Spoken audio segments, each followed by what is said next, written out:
अपने कार्य के 100वें वर्ष में संघ पदार्पण कर रहा है। इसीलिए शायद आज के उत्सव को देखने के लिए समय से पहले ही पर्जन्यराज भी उपस्थित हो गए हैं और इसलिए स्वयंसेवकों को थोड़ी देर खड़ा रहना पड़ा। विशेष महत्व का वर्ष इसलिए भी है,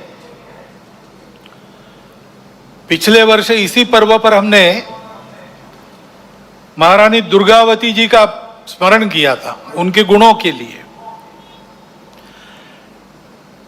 ऐसा ही दूसरा एक सच्चरित्र पुण्यश्लोक अहिल्याबाई होळकर, उनकी ये 300वीं जन्म जयंती चल रही है। एक उत्कृष्ट राज्यकर्ता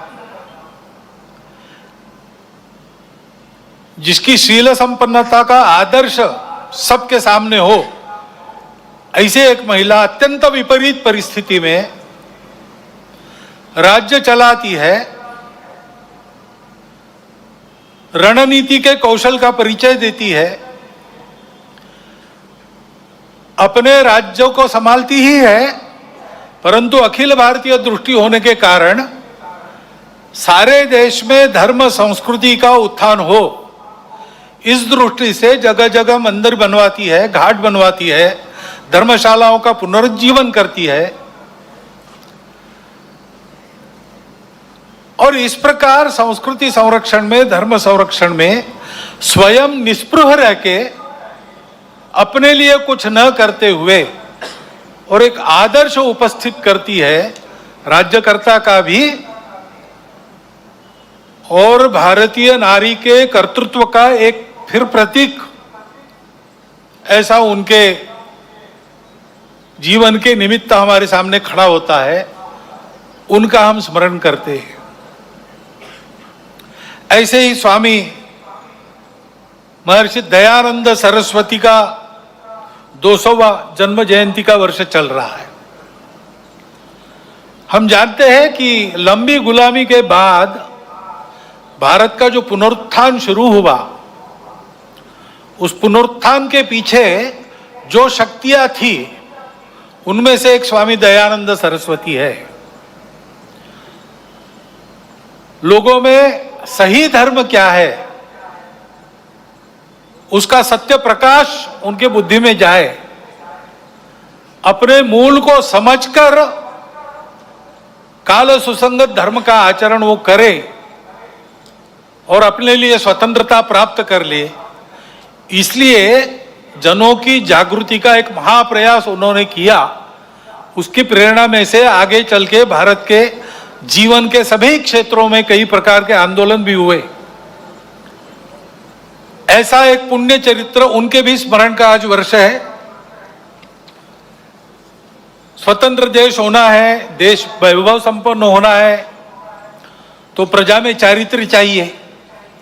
अभी अध्यक्ष महोदय जी ने जिस दैवी गुण संपद का उल्लेख किया, अभयम सत्व संशुद्धि, वही है व्यक्तिगत और सामाजिक चारित्र्य, राष्ट्रीय चारित्र्य, जिनके बलबूते देश बड़ा होता है। पाबना में, आज के बांग्लादेश में, उस समय के पूर्व बंगाल में जन्मे श्री श्री अनुकूल चंद्र ठाकुर होम्योपैथी के डॉक्टर थे, आध्यात्मिक साधक थे। उनके माता से ही उनको दीक्षा मिली थी, तो उनके व्यक्तित्व से आकर्षित होकर लोग उनको आकर मिलते थे, अपनी व्यक्तिगत कठिनाइयां बताते थे, उनके हाल पर उनसे चर्चा होती थी। इसी का आगे एक सत्संग आंदोलन बन गया और 1925 में उस आंदोलन का भी विधिवत पंजीयन हुआ। उस आंदोलन का मुख्यालय आजकल देवघर में है। उनकी भी शताब्दी इस वर्ष 2025 में चलेगी। और हम जानते हैं भगवान बिरसा मुंडा के जन्म के 150 वर्ष हो गए। विदेशी वर्चस्व के विरुद्ध, शोषण के विरुद्ध वनवासी समाज में, आदिवासी समाज में बहुत जागृति जिन्होंने की, केवल भाषण देकर नहीं, अपने जीवन को यज्ञ में अर्पण कर दिया और ऐसा उपदेश दिया और ऐसा आचरण हमारे सामने रखा कि हमारे जनजातीय बंधुओं के अस्मिता को, अस्तित्व को स्वतंत्र भारत में सशक्त होकर अपने योगदान करने को एक पुष्ट वैचारिक और व्यावहारिक आधार उसके कारण प्राप्त हुआ। उनका भी 150वां जन्म जयंती का वर्ष चल रहा है।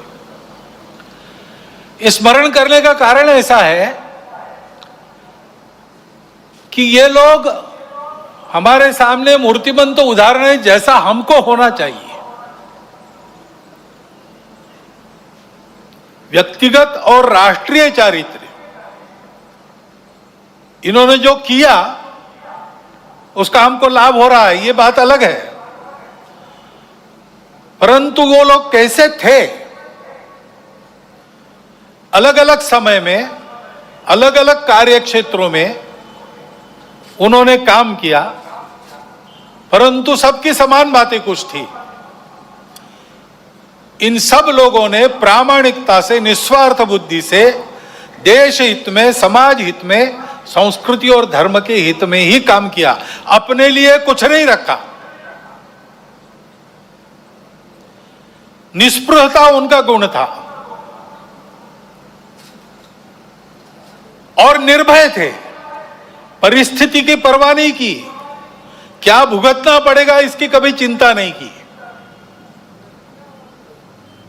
संघर्ष का कर्तव्य उपस्थित हुआ तो पूरे जोर से संघर्ष किया, उसमें आवश्यक जो कठोरता आवश्यक है उस कठोरता का भी वर्ण किया, लेकिन ऐसा होने के बाद भी वो किसी के द्वेष्टा नहीं बने। उन्होंने अपने मन में किसी के प्रति कोई शत्रुता नहीं रखी, सबके प्रति निर्वैर भाव से अपना कर्तव्य वो करते थे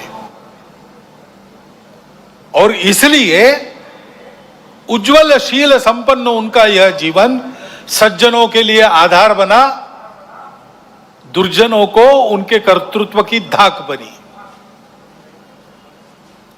इस प्रकार के समाज में शक्ति जब खड़ी हो जाती है तब फिर समाज का उत्थान होता है, देश का उत्थान होता है, बाकी सब सहायक बनता है। ऐसे व्यक्तिगत और राष्ट्रीय चरित्र की आवश्यकता आज की परिस्थिति हमको बार बार बता